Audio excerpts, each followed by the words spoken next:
Hello everyone. आज हम सब array with a given sum इस प्रॉब्लम को सॉल्व करने की कोशिश करेंगे। इस प्रॉब्लम में हमें एक एरे दे दी जाती है। एरे इंटीजर्स की है, नॉन नेगेटिव इंटीजर्स की, और साथ में एक डिज़ायर्ड सम दे दिया जाता है और हमसे पूछा जाता है कि ऐसी सब एरे निकाल के बताओ जिसमें सभी एलिमेंट्स का सम इस डिज़ायर्ड सम के बराबर हो। तो इसे कैसे सॉल्व करना है ये हम देखेंगे। तो प्रॉब्लम को सॉल्व करने से पहले हम कुछ की थिंग्स नोट कर लेते हैं। पहली चीज़, ये एक अनसॉर्टेड एरे है, साइज़ n दिया हुआ है, सब नॉन नेगेटिव इंटीजर्स हैं, वेरी इंपॉर्टेंट, ये दिया हुआ है। कंटिन्यूस सब एरे, हमें कंटिन्यूस सब एरे ही बतानी है, ऐसे नहीं कि बीच बीच में से कोई भी एलिमेंट हमने बता दिया। एक सम s दिया हुआ है जो हमें डिज़ायर्ड है, और अगर ऐसी मल्टीपल सब एरेज एग्जिस्ट करती हैं तो वही रिटर्न कर दो जो लेफ़्ट से राइट में पहले आती है। चलिए, इस प्रॉब्लम को पहले हम एक एग्जांपल से समझते हैं। तो मान लीजिए कि एरे है हमारी 1 2 3 5 7, ओके, और मान लीजिए कि सम हमें दिया हुआ है 12। तो बेसिकली हमें क्या निकालना है कि ये जो एरे है इसमें से ऐसी कौन सी सब एरे है जिसका सम 12 बन सकता है। तो अगर हम जैसे देखें तो यहाँ पर 1 + 2 3 + 3 6 + 5 11, फिर ये तो नहीं बन पाएगा, तो ये हमें दिख रही है जैसे। तो हमें बेसिकली ये सब एरे रिपोर्ट करनी है। तो ये सब एरे हम किस तरह से डिनोट कर सकते हैं, इसका स्टार्टिंग इंडेक्स और एंड इंडेक्स से। तो this is basically 4th element से 5th element, this is our subarray which we have to return. ये हमें रिटर्न करना है, ठीक है। अब ऐसा भी हो सकता है कि जो सम है, जो गिवन सम है, लेट्स से हमें सम इन्होंने दे दिया होता है लेट्स से 49। अब ये पॉसिबल ही नहीं है इस एरे में। या मान लीजिए इसमें इन्होंने सम दे दिया होता हमें 4, तो भी ये भी पॉसिबल नहीं है। तो हमें रिटर्न करना है -1, ये राइट। तो अगर हम अपने लिए प्रॉब्लम स्टेटमेंट सोचें तो हमें बेसिकली इनपुट क्या है और आउटपुट क्या है ये बना लेना चाहिए। मान लीजिए ये हमारा प्रोग्राम है, तो इसमें हमें इनपुट में क्या मिलेगा, एक तो मिलेगी एरे ARR, ठीक है। एरे के साथ हमें मिलना ज़रूरी है उसका साइज़ कि इस एरे में कितने एलिमेंट्स हैं। दूसरा हमें मिलेगा एक डिज़ायर्ड सम, ठीक है, डिज़ायर्ड सम कि कितना हमें चाहिए।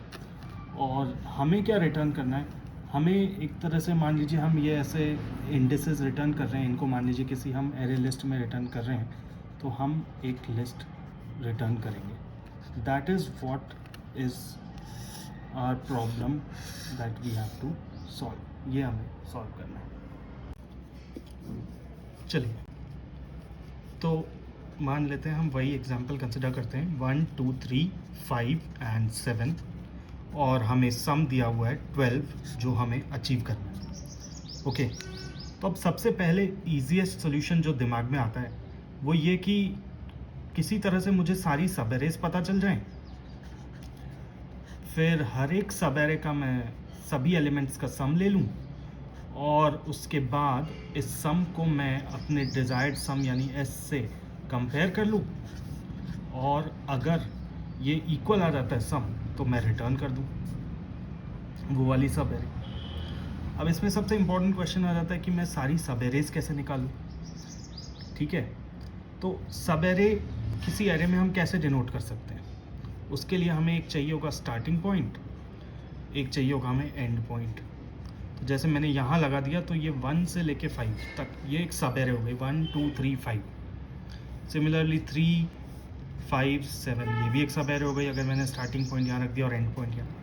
तो अगर मुझे सारी सब एरेज निकालनी है तो मैं कैसे निकालूँ, सब लेफ़्ट से स्टार्ट करते हैं। तो लेफ़्ट में एक पॉइंटर रखते हैं I, ये आपका स्टार्टिंग पॉइंट डिनोट करेगा। एक पॉइंटर रखते हैं J, ये आपका एंड पॉइंट डिनोट करेगा। तो अब जैसे I और J यहाँ है तो सब एरे में क्या हो गया, सिर्फ 1 हो गया। अब I को फिक्स रखते हैं और J को बढ़ाते रहते हैं, तो हमारी सब एरे हो जाएगी यहाँ पर 1 2, यहाँ हो जाएगी 1 2 3 1 2 3 5 1 2 3 5 7।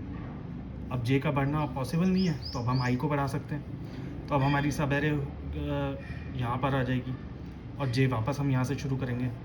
तो अभी हमारी सब एरे हो गई 2, फिर 2 3 2 3 5 2 3 5 7, ऐसे करके हम सारी सब एरेज निकाल सकते हैं। ठीक है, अब ऐसे अगर हम इस प्रॉब्लम को सॉल्व करते हैं तो इसकी टाइम कॉम्प्लेक्सिटी क्या होगी? टाइम कॉम्प्लेक्सिटी तो देखिए कि जैसे हमने आई और जे, आई की हर एक पोजीशन के लिए जे उसके आगे के सारी पोजीशंस पे मूव करेगा। पीछे मूव करने का तो सेंस ही नहीं है, क्योंकि अगर जे पीछे है इसका मतलब मान लीजिए कि यहाँ जे है आपका और यहाँ आई है, तो ये तो पहले ही कवर हो चुका होगा जब आई यहाँ होगा और जे यहाँ होगा, तो इसलिए जे को पीछे मूव करने का सेंस नहीं। तो बेसिकली आई की एक पोजीशन के लिए जे ऑलमोस्ट एन पोजीशंस चलेगा, क्योंकि उसके आगे के ऑलमोस्ट सारे एलिमेंट्स चलेगा, और आई खुद भी ऑलमोस्ट सारे एलिमेंट्स चलेगा। तो टाइम कॉम्प्लेक्सिटी हो गई सिर्फ चलने की n into n, which is n square. ठीक है, अब मान लीजिए कोई एक हमने सवेरे किसी एक जगह हमारी आई और जे टिके थे, तो मान लीजिए हमारी सवेरे थी 1 2 3 5। अब इसका हमें सम भी निकालना है, तो सम निकालने के लिए हमें फिर से n पोजीशंस चलना पड़ेगा। तो मान लीजिए n पोजीशंस हर एक बार के लिए हमें n चलना पड़ा, तो हमारी सब टाइम कॉम्प्लेक्सिटी करीब करीब बिग ऑफ n क्यूब हो जाएगी, विच इज़ वेरी हाई। इतनी टाइम कॉम्प्लेक्सिटी इस प्रॉब्लम के लिए डिज़ायर्ड नहीं है, तो इसे हमें रिड्यूस करना पड़ेगा। तो देखते हैं इस टाइम कॉम्प्लेक्सिटी को हम कम कैसे कर सकते हैं। हम कुछ इनएफिशिएंट कर रहे हैं क्या? जैसे यहाँ अगर हम देखें 1 2 3 5, मान लीजिए कि 1 2 3 5 पर है, अभी हमारा आई यहाँ है और हमारा जे यहाँ है। ठीक है, तो हम क्या करेंगे 1 + 2 + 3 + 5 करके हम सम निकालेंगे, which will come out to be let's say 11। अब मान लीजिए फिर हम अगले उस पर जाएंगे 1 2 3 5 7, क्योंकि अगला मूव बेसिकली जे को एक और आगे ले जाएगा। तो हम फिर से क्या करेंगे, हम इसके वापस से सम करेंगे 1 + 2 + 3 + 5 + 7, विच विल बिकम टू 18। अब इसमें हमें इनएफिशिएंसी दिख रही है। इनएफिशिएंसी इसमें ये है कि यार जब हमें पहले स्टेप में पता है कि सम 11 है और जब बस जे को एक ही कदम आगे बढ़ाना है 7, तो हम वापस ये पूरा सम क्यों करें? हम 11 + 7 = 18 क्यों नहीं कर सकते? बस एक ही सम कर लेंगे। तो बेसिकली इससे हमारा ये जो मेहनत है कि हमें एक बार सब एरे सेलेक्ट होने के बाद पूरा एंड डिस्टेंस मूव करना है, वो ज़रूरत नहीं पड़ेगी। हमें एक सब एरे सेलेक्ट करने के बाद बस एक ही कंप्यूटेशन करना होगा कि उसमें बस एक नंबर और ऐड करना होगा। तो ये time complexity will come down to big of n square. तो ऐसे हम बेसिकली सॉल्यूशन 2 इम्प्लीमेंट कर सकते हैं, जिसमें हम किसी तरह से ये सम मेंटेन करते चलें। तो सम अगर हमें मेंटेन करना होगा तो हमें मान लीजिए कोई एक वेरिएबल लेना होगा, जैसे हम करंट सम मान सकते हैं। करंट सम में 11 होगा, 7 आया, हमने जोड़ दिया, तो करंट सम 18 होगा। अच्छा, इस सोल्यूशन में भी कोई इनएफिशिएंसी है। मान लीजिए हम सम = 12 नहीं बल्कि सम = 9 ट्रैक कर रहे होते हैं। ऐसे केस में अगर हम करंट सोल्यूशन से जाएंगे तो हम क्या करेंगे 1 2 3 5 यहाँ तक कि सवेरे का सम निकाल लेंगे 11। अब हमें पता है कि 11 9 से बड़ा है, लेकिन इस सोल्यूशन के हिसाब से तो हमें सभी सवेरेस के थ्रू गुजरना है। तो अब चाहे ये 1 2 3 5 के आगे बस एक एलिमेंट हो, चाहे 100 एलिमेंट्स हो, हम सारे एलिमेंट्स के साथ एक सब एरे बनाते जाएंगे 1 2 3 5 7, फिर अगला अगला अगला। और हमें पता है कि इस एरे में सिर्फ नॉन नेगेटिव इंटीजर्स हैं। जब 11 ऑलरेडी 9 से बड़ा है तो इसमें जो भी कुछ ऐड होगा हमेशा 9 से बड़ा ही आएगा। तो हमें फिर आगे का ऐड करने की ज़रूरत ही नहीं होनी चाहिए। तो ऐसे हम उन सभी सब एरेस को ट्रैवल करने से ही हटा सकते हैं, हम उन्हें कैलकुलेशन से ही हटा सकते हैं। अच्छा, एक और इनएफिशिएंसी है। वो इनएफिशिएंसी क्या है? अब जैसे मान लीजिए कि हमारा आई और जे इस तरह से है कि 1 2 3 और 5, यहाँ पर हमारा आई है, यहाँ पर हमारा जे है। ओके, और मान लीजिए हम सम ट्रैक कर रहे हैं अब वापस से 12। ओके, अब क्या है कि हमें ये पता चल गया कि यार this some is insufficient. Okay, तो जब ये जे हम पूरा ट्रैवल कर लेंगे तो हमारा आई फिर से आगे बढ़ेगा, राइट।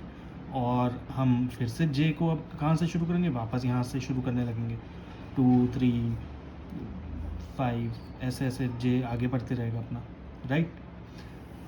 तो ये भी तो इसमें इनएफिशिएंसी हुई ना, क्योंकि हमें पता है कि जब 1 2 3 5 खुद ये चारों नंबर्स मिलकर के इस सम के लिए सफिशिएंट नहीं थे, तो अब सिर्फ 2 या सिर्फ 2 3 या सिर्फ 2 3 5 ये मिलकर भी इसके लिए सफिशिएंट नहीं होंगे।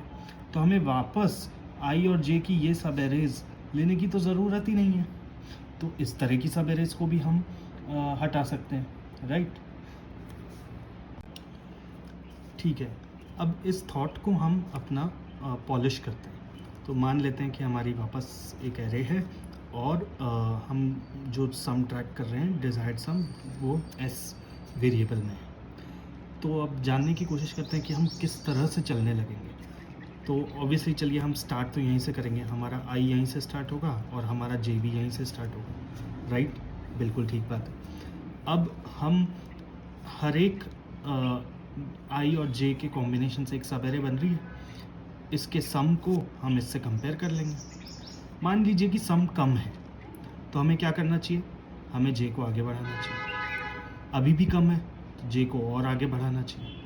ऐसे फिर हम इस सब एरे का सम लेंगे। मान लीजिए अब इक्वल आ गया, तो यहीं पे हम रिटर्न कर देंगे। हमें पता चल गया कि आई इक्वल टू ये और जे इज़ इक्वल टू ये, पर हमारा डिज़ायर्ड कॉम्बिनेशन है। मान लीजिए कि इक्वल नहीं आता है, कम ही रहता है, हमने फिर बढ़ा दिया। बट अब मान लो बढ़ाने से ओवरऑल सम ज़्यादा हो गया। अब क्या करना चाहिए, क्या हमें जे को आगे बढ़ाना चाहिए? ओवरऑल सम अगर यहीं ज़्यादा हो गया है तो जे को आगे बढ़ाने से तो ओवरऑल सम बढ़ेगा ही, तो जे को आगे नहीं बढ़ाना चाहिए। तो हमें क्या करना चाहिए, अब हमें आई को आगे बढ़ाना चाहिए यहाँ पर। अब मान लीजिए आई यहाँ हो गया, अब फिर से हम इस सम को कंपेयर करेंगे यहाँ तक के, मान लीजिए कम है तो फिर हम जे को आगे बढ़ाएंगे और इस तरह से हम चलते रहेंगे। तो बेसिकली हमारे पास at any point in time हमारे पास क्या है, हमारे पास आई है, हमारे पास जे है। एक मान लीजिए ये जो हम करंट सम जिसे हम कंपेयर करेंगे उसे हम किसी वेरिएबल में ट्रैक करेंगे, करंट सम है, करंट सम, ठीक है। इन तीनों के बेसिस पे हम डिसीजन कैसे ले रहे हैं, हम कह रहे हैं कि भाई अगर current sum less than S है, ठीक है, कम है, तो हम जे को आगे बढ़ा के देखते हैं, J is equal to J plus 1। अगर इक्वल है तो रिटर्न कर देंगे, और अगर ग्रेटर है तो हम आई को आगे बढ़ा देंगे। इस तरह से हमारा चल रहा है, राइट। ओके, तो अब हमें आइडिया लग गया कि रफली हम किस तरह का एल्गोरिथम लिखने वाले हैं। अब हम इसमें ये सोच लेते हैं कि हमें किस तरह के एज केसेस एनकाउंटर करने पड़ सकते हैं। तो हमने सोचा कि जैसे मान लीजिए करंट सम एस से कम रहेगा तो हम जे को बढ़ाते जाएंगे, लेकिन हम जे को कब तक बढ़ाएंगे, अगर हमारा जे ऑलरेडी एरे के एंड पर है तो उससे आगे तो हम बढ़ा नहीं सकते। तो इसलिए हमारा पहला एज केस हो गया कि अगर जे ऑलरेडी एट एंड है, एंड ऑफ एरे है, ऐसे केस में जे को तो और आगे बढ़ा नहीं सकते, और हमारा करंट सम अभी भी कम है मान लीजिए, तो फिर ऐसे केस में इसका मतलब हमारे को कभी भी ये हम डिज़ायर्ड सम पर पहुंच नहीं सकते, क्योंकि हम आगे बढ़ाकर ही कोई एक्स्ट्रा नंबर ऐड कर सकते हैं। बाकी हम पूरा ओवरऑल कवर कर ही चुके हैं। यहाँ आई से लेके जे तक मान लीजिए, या आई से लेके जे तक हमने कवर किया हुआ है, बट फिर भी सम कम है, तो फिर हम कुछ नहीं कर सकते हैं। हमें अब -1 से ही रिप्लाई करना पड़ेगा, क्योंकि आई आगे बढ़ाएंगे तो एक एक पॉजिटिव नंबर कम ही होगा, तो सम कम ही होगा, और जे आगे बढ़ाने का ऑप्शन नहीं है। ये एक एज केस में हमें, ऐसे केस में हमें -1 रिटर्न करना होगा। सेकंड मान लेते हैं, मान लीजिए कि ये हो गया, चलिए ठीक है। मान लीजिए अच्छा हम ये बढ़ा रहे हैं, आई आगे बढ़ा रहे हैं, मान लो हमारा जे है कहीं पर, यहाँ पर जे है, मान लो हम आई यहाँ पर था, हम आई आगे बढ़ाते गए, किसी वजह से बढ़ाते गए, यहाँ पहुँच गए आई को लेकर के। अब आई और जे आस बिल्कुल बगल बगल में। इस बात का क्या मतलब है कि यहाँ पर जो एलिमेंट है वो डिज़ायर्ड सम से ज़्यादा है। तो आइडियली हमें फिर क्या करना चाहिए, हमें इन दोनों को आगे बढ़ाना चाहिए कि भाई इस एलिमेंट से तो कुछ बनेगा नहीं, ये एलिमेंट जब तक रहेगा इससे तो हम सम पे पहुंच नहीं सकते, तो हमें हमें अगले एलिमेंट से अब चेक करना चाहिए। तो दूसरा केस ही हो गया कि जब i इज़ इक्वल टू जे है आपका, तब आप दोनों को आगे बढ़ाएंगे, राइट। बट इसमें भी एक एज केस हो गया, क्यों? मान लीजिए i इज़ इक्वल टू जे यहाँ हो गया लास्ट में एंड पे, ठीक है। तो जब i is equal to j is equal to n-1 है आपका, और आप यहाँ पहुँच गए, तो अब हम कुछ नहीं कर सकते, तो हमें फिर से ब्रेक करना पड़ेगा और रिटर्न करना पड़ेगा -1। ये हमारे सारे एज केसेस हो जाएंगे। अच्छा, नोट करने वाली बात ये है कि ये वाला edge case corresponds to this condition जब आपका सम कम है डिज़ायर्ड से, और ये दोनों edge cases correspond to this condition जब आपका सम ज़्यादा है डिज़ायर्ड से। क्योंकि i is equal to j ऐसे तो मतलब शुरू में भी हो सकता है, अगर i इज़ इक्वल टू जे है और आपका सम कम है तो कुछ नहीं, जे को आगे बढ़ाना है। प्रॉब्लम वहाँ आ रही है जब i इज़ इक्वल टू जे है और सम भी ज़्यादा है डिज़ायर्ड से, तो हमें i को आगे बढ़ाना है और j को भी आगे बढ़ाना है। ओके, अब हमें रफ आइडिया लग गया है कि हम किस तरह से एल्गोरिदम लिखेंगे और क्या क्या एज केसेस होंगे। अब टाइम है कि हमें इसे फॉर्मली उतारना है। तो सबसे पहले तो हम ये सोचें कि हमें क्या क्या इन्फॉर्मेशन स्टोर करके रखनी है, राइट। तो इन्फॉर्मेशन क्या क्या स्टोर होगी, एक होगी i जो हमें बताएगा कि करंट स्टार्ट पॉइंट क्या है, एक होगा j जो हमें बताएगा कि करंट एंड पॉइंट क्या है, और एक हो गया हमारा करंट सम जो हमें बताएगा कि अभी का करंट सम क्या चल रहा है। ओके, अब पिछले वाले जो हमने जो एल्गोरिदम डिराइव किया उससे ये तो हमें समझ आ गया कि लूप तो चलेगा, ठीक है। तो उसी से लिखना शुरू करते हैं। तो अब सबसे पहले ये सोचते हैं कि लूप के हर एक आइटरेशन में क्या होगा। ओके, तो लूप तो चलने वाला है हमारा, ठीक है। अब हर आइटरेशन में, एवरी आइटरेशन में we'll have variables i, j and current सम।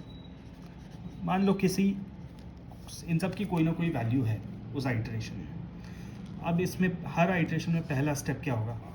पहला स्टेप होगा कि हम कंपेयर करेंगे कि करंट सम मान लीजिए s से कम है। ये ऐसे केस में क्या होगा? अब हमें सबसे पहले हमें याद है कि हमारा पहला एक एज केस आता है कि आइडियली तो हमें j is equal to j+1 कर देना चाहिए, बट इसमें हमें एक एज केस का ध्यान रखना होगा कि अगर j ऑलरेडी एंड पे है तो हमें नहीं करना है। तो लेट्स से यहाँ पर हम फिर से वो करेंगे, if j is equal to n-1, तो हमें एक तरह से ब्रेक कर जाना है इस लूप से, राइट। हमें पता है कि यहाँ पर हमें सोल्यूशन नहीं मिला। अच्छा, ये चीज़ कहीं पे नोट करनी होगी हमें कि यहाँ सोल्यूशन नहीं मिला वर्सेस यहाँ सोल्यूशन मिला। तो उसके लिए हम एक वेरिएबल रख सकते हैं फ्लैग, जिसकी इनिशियल वैल्यू होगी लेट्स से 0, और अगर जब तक सोल्यूशन मिलेगा नहीं इसकी वैल्यू 0 हो जाएगी। तो हमने यहाँ चेंज नहीं की तो इसकी वैल्यू 0 है। और अगर ऐसा नहीं है कि j is equal to n-1 नहीं है, मतलब j ऑलरेडी j थोड़ा पीछे है, तो हम j को बढ़ा देंगे, j is equal to j+1, और जो हमारा करंट सम है वो क्या हो जाएगा? करंट सम जो भी अभी तक का जो सम है प्लस जो भी आपकी एरे में jth एलिमेंट वैल्यू आ गई, राइट। दूसरा केस क्या होता है? दूसरा केस होता है कि current sum equal to n-1, वो इक्वल टू सम है s, सॉरी। अगर ये है तो मतलब हमें सॉल्यूशन मिल गया है, तो हमें ब्रेक कर जाना है, क्योंकि यही जो i और j है यही तो हमें रिटर्न करना है। लेकिन हमें कैसे पता? जब लूप के बाहर होंगे तो हमें तो पता नहीं चलेगा कि हमें सॉल्यूशन मिला था या नहीं मिला था। तो इसलिए हम यहाँ पर फ्लैग की वैल्यू 1 सेट कर देंगे और फिर ब्रेक करेंगे। तो लूप के बाहर हम चेक कर लेंगे कि फ्लैग की वैल्यू 0 है कि 1। तीसरा केस क्या हो गया? तीसरा केस है कि जब ये ग्रेटर है, current some is greater than s। अब इस केस में आइडियली क्या करना था? हमें बढ़ाना था i is equal to i+1। हमें जो हमने यहाँ पर हमने देखा था कि तीसरे केस में हम i is equal to i+1 करेंगे, लेकिन यहाँ भी फिर हमारे पास एक एज केस आ जाता है। तो i is equal to i+1 तो हम कर सकते हैं, लेकिन हम पहले ये चेक करेंगे कि क्या already i is equal to j है। अगर ऐसा है तो फिर हम अगला केस एक और चेक करेंगे कि क्या i is equal to j is equal to n-1 है। अगर ऐसा है तो हम कहेंगे कि भाई इसका मतलब हम एरे के एंड पे पहुंच गए हैं, एरे के एंड पर हमारे दोनों i और j हैं और वो सम अभी भी बड़ा है, तो हमें आंसर नहीं मिलेगा, तो हम यहाँ से ब्रेक करेंगे बिना फ्लैग की वैल्यू सेट किए।